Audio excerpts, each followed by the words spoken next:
परमात्मने नमः। श्रीमद्भगवद्गीता अथ पञ्चदशोऽध्यायः। पुरुषोत्तमयोगः।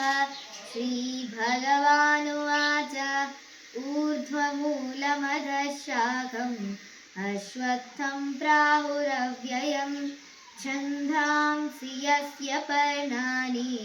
यस्तं वेद स वेदवित्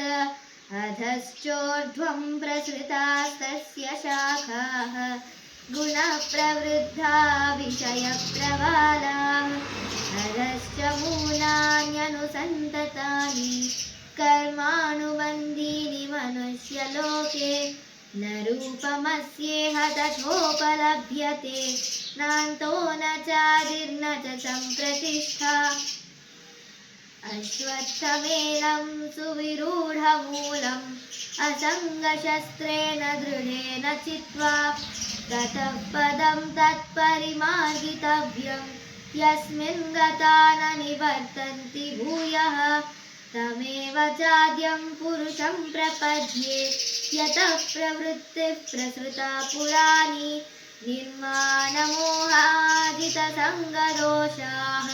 अध्यात्मनित्या विनिवृत्तकामाः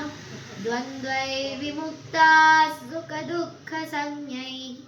गच्छन्त्यमूढाः पदमव्ययं तत् न तद्भासयते सूर्यः न शशाङ्को न पावकः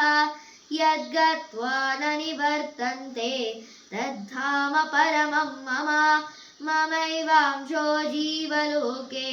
जीवभूतः सनातनः मनःषष्ठानीन्द्रियाणि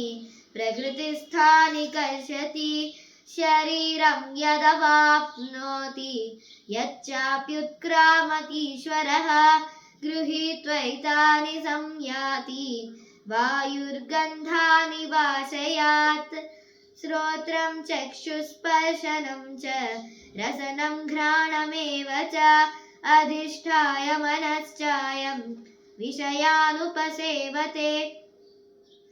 उत्क्रामन्तं स्थितं वापि भुञ्जानं वा गुणान्वितं विमूढानानुपश्यन्ति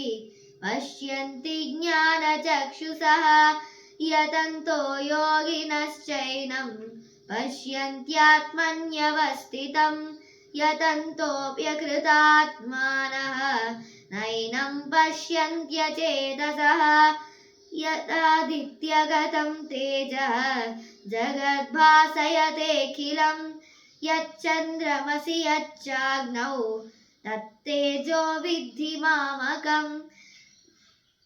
गामाविश्य च भूतानि धारयाम्यहमोजसा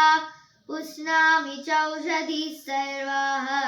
सोमो भूत्वा रसात्मकः अहं वैश्वानरो भूत्वा प्राणिनां देहमाश्रितः प्राणापानसमायुक्तः पचाम्यन्नं चतुर्विधम्